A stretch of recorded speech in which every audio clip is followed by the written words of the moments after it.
और मांगो आज जुड़ा दो छाती।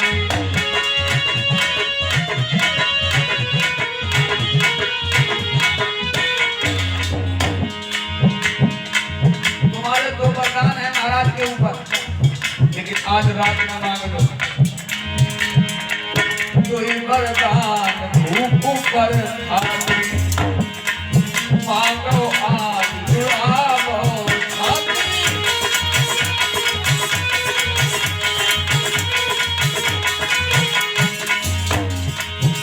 लेकिन तुम्हें एक काम करना होगा, पुत्र और पति को त्यागना पड़ेगा। ये कहीं कहाँ लगी तू बताओ तो हम समय त्याग नहीं। आज को वरदान मांग लेना और भूपति राम शपथ जब करई, तब मांगे यही वचन न चरई। भूपति राम शपथ जब करई, जब महाराज राम जी की कसम खा जाए, सौगंध खा जाए, तब मांगना, तब वचन नहीं तुम्हारा जाएगा। भूपति राम शपथ जब करई, तब मांगे यही वचन न चरई।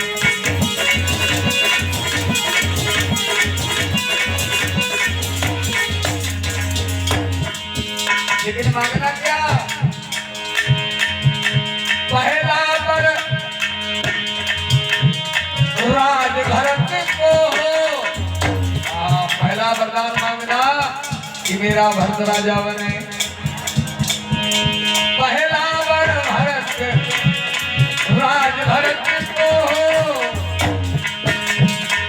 और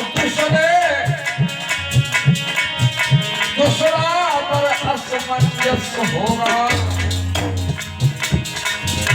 14 वर्षों बन रामचंद्र तपसी बन जाना होगा।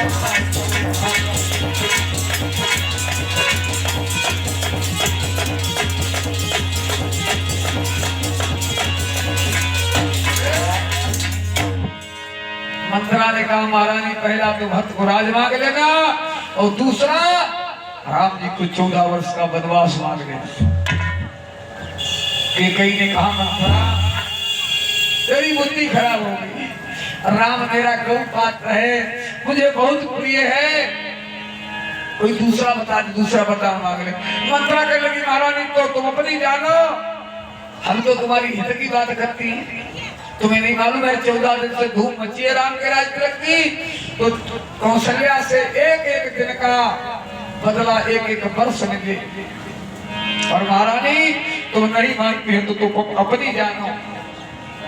कैकेयी ने कहा नहीं नहीं मंथरा तू ठीक कहती है, मैं ऐसा ही करूंगी।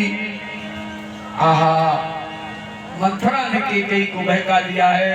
श्री सुखदेव जी कहते हैं परीक्षित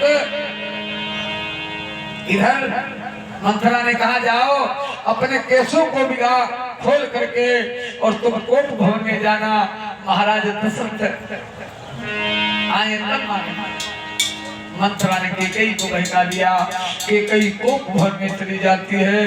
इधर शाम हुई, राजा दशरथ ने कहा कल राम को राज तिलक होगा, तो ये शुभ समाचार पहले किसको सुनाए? पहले सबसे प्रिय रानी कैकेयी है, जाकर के कैकेयी को सुनाएंगे। कैकेयी राम को बहुत प्रिय है, राजा दशरथ को राम बहुत प्रिय है, और राम को कैकेयी मां बहुत प्रिय है। तो दशरथ जी ने कहा सबसे पहले समाचार कैकेयी को सुनाएंगे। तो सबसे पहले कैकेयी के भवन में पहुंचे। फूले फूले शाम को जब आए दशरथ राव, बड़े खुशी में आए और कैकेयी को पाया नहीं। जब कैकेयी नहीं मिली तो दासी से पूछा महारानी कहाँ है? दासी ने कहा महारानी तो कोप भवन में है। और जैसे ही कोप भवन का नाम सुना महाराज दशरथ सूख गए। आहा, जिन राजा के लिए इंद्र अपना आधा सिंहासन दे देते हैं। लेकिन आज केकई का कोप ध्वज ने सुना तो महाराज सूख गए। कारण क्या है? इतनी अयोध्या में बड़ी खुशी, राम का राज तक होने वाला है और महारानी कोप भवन में है। धीरे धीरे महाराज दशरथ कोप भवन की तरफ गए तो देखा केकई पथरी पर पड़ी है, सारे बाढ़ बिखरे हुए हैं, श्रृंगार बिगड़ा हुआ है, पथरी पर केकई पड़ी है।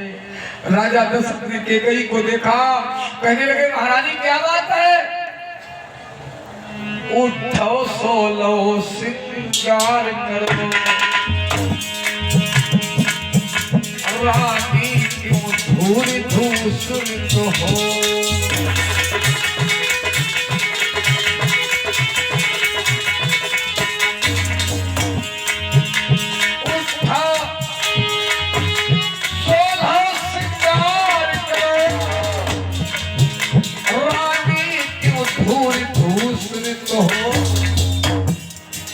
जो तुम्हें प्राण से प्यारा है उसका अभिषेक दिवस करो।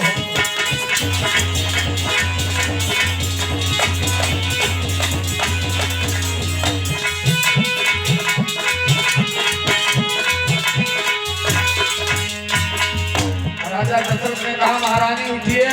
अरे 16 श्रृंगार करिए महारानी, पृथ्वी पर क्यों पड़ी हो? जो तुम्हें प्राणों से प्रिय राम है उसका कल राजतंत्र होने वाला है। आहा, रानी उठ करके बैठ गई और कहने लगी महाराज मैं कौन तुम्हारी होती हूँ जो मुझे सताने आए हो,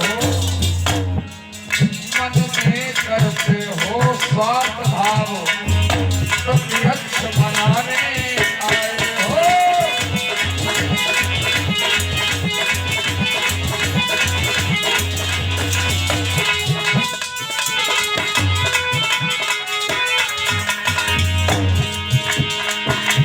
केकई ने कहा महाराज हम तुम्हारी हैं कौन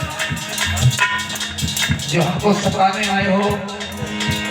स्वार्थी प्रेम है तुम्हारे पास, हमको प्रत्यक्ष बनाने आए हो। दशरथ ने कहा महारानी तूने क्या कहा? स्वार्थी प्रेम है। केकई ने कहा तो दशरथ जी ने कहा तूने कैसे जान लिया मेरा स्वार्थी प्रेम है? तो केकई ने कहा महाराज सुनिए, देव कहीं देव तो किया कबहू देव न देव, और देव कहे वरदान दुई देव पावत सत्य।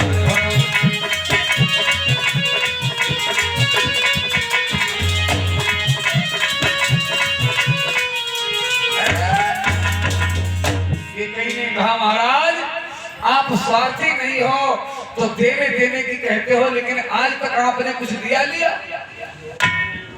दशरथ कहने लगे रानी तू कहना क्या चाहती है? तूने क्या कहा कि हम कुछ देते ही नहीं? ये नीतू बिटिया ये 10 मुद्रा देवी पावन कथा में दान करती है। भोले बाबा भंडार